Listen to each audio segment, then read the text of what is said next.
નમસ્કાર વિદ્યાર્થી મિત્રો, ફરી પાછા આપણે ચેપ્ટર 2ના કોન્સેપ્ટમાં આગળ વધીએ છીએ. આજનો આપણો કોન્સેપ્ટ છે વિદ્યુતભારના તંત્રોની સ્થિતિ ઉર્જા કઈ રીતે મેળવીએ. સૌપ્રથમ આપણે બે વિદ્યુતભારના તંત્રની વાત કરીશું. તો અહીંયા આપણે A અને B બિંદુ પર Q1 અને Q2 બે વિદ્યુતભારો ગોઠવેલા છે. તેમની વચ્ચેનું અંતર જે છે એ R છે. તો આપણે ગણતરી કરવી છે કે ભાઈ આ તંત્રની ઉર્જા કેટલી થશે, અથવા તો આ બંને વિદ્યુતભારોને A અને B બિંદુ પર મૂકવા માટે કેટલું કાર્ય કરવું પડશે. તો આપણી ટેક્સ્ટબુક પ્રમાણે ચાલીએ તો સૌપ્રથમ આ બંને વિદ્યુતભારો જે છે Q1 અને Q2 એને આપણે ધારી લેશું અનંત અંતરે, કારણ કે અનંત અંતરની ઉર્જા કે સ્થિતિમાન શું હોય છે? શૂન્ય હોય છે. એટલે આપણે બંનેને અનંત અંતરે ધારી લઈએ છીએ.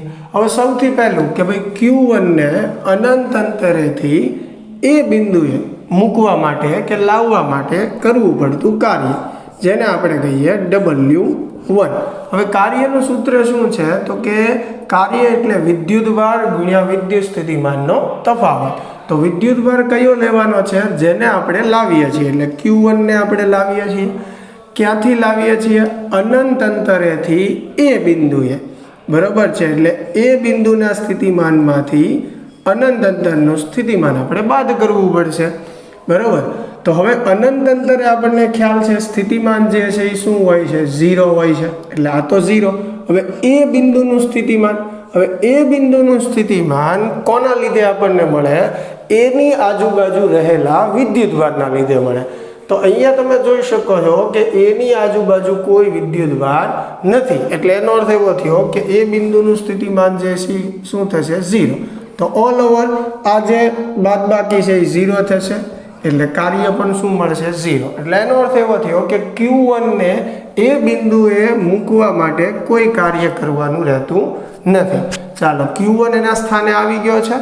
હવે Q2 ને આપણે અનંત અંતરેથી B બિંદુએ લાવીએ.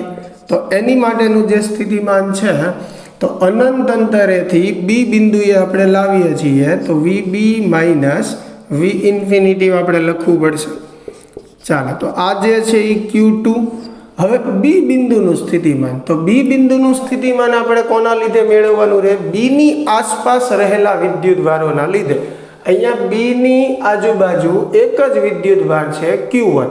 તો Q1 ના લીધે મારે B બિંદુનું સ્થિતિમાન કેમ મળે? તો સ્થિતિમાનનું સૂત્ર આપણે શીખી ગયા છીએ કે Q અપોન આ વિદ્યુતભાર Q1 છે.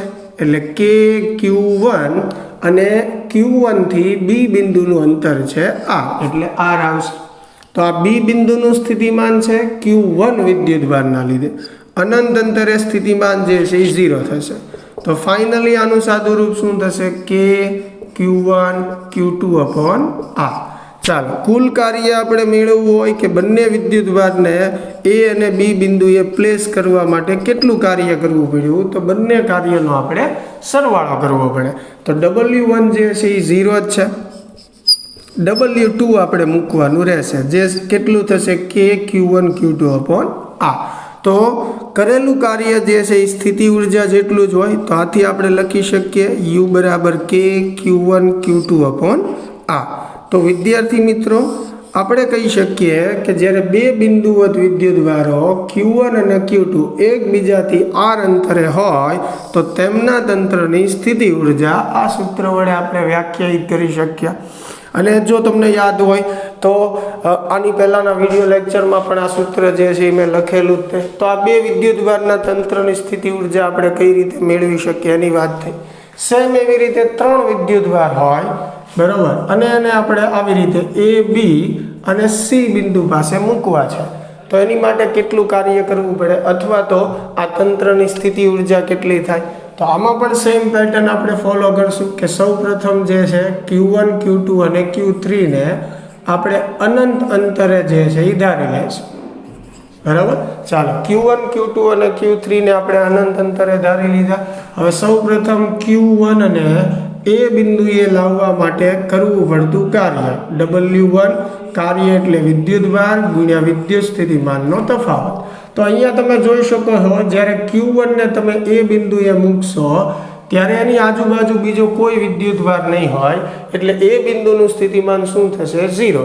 એટલે અગાઉ આપણે જેમ ભણી ગયા છીએ એમ એની માટેનું કાર્ય શું થશે? શૂન્ય થશે. ચાલો હવે Q2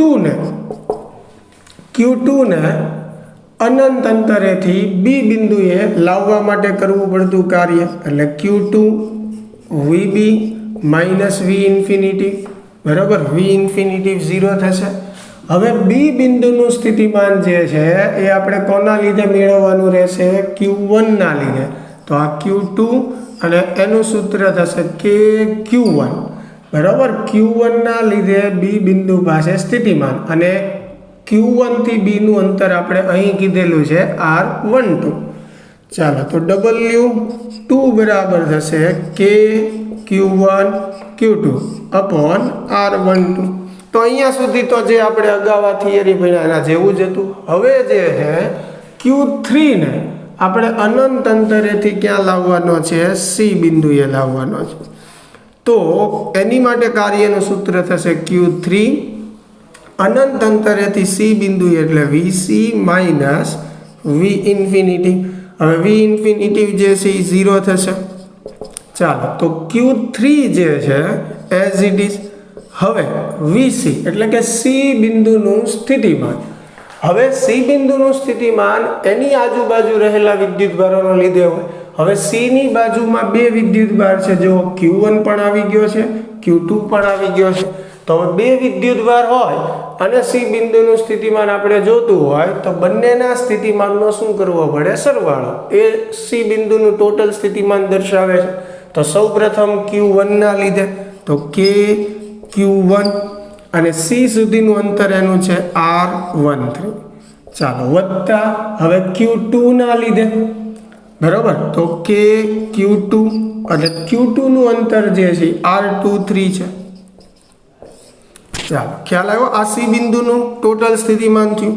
થોડુંક સાદુરૂપ આપણે આપીએ તો Q3 અંદર ગુણી નાખીએ તો KQ1 Q3 છેદમાં R13. આ Q3 આની સાથે ગુણાશે KQ2 Q3 છેદમાં R2. Q3 બંને સાથે ગુણી નાખ્યું.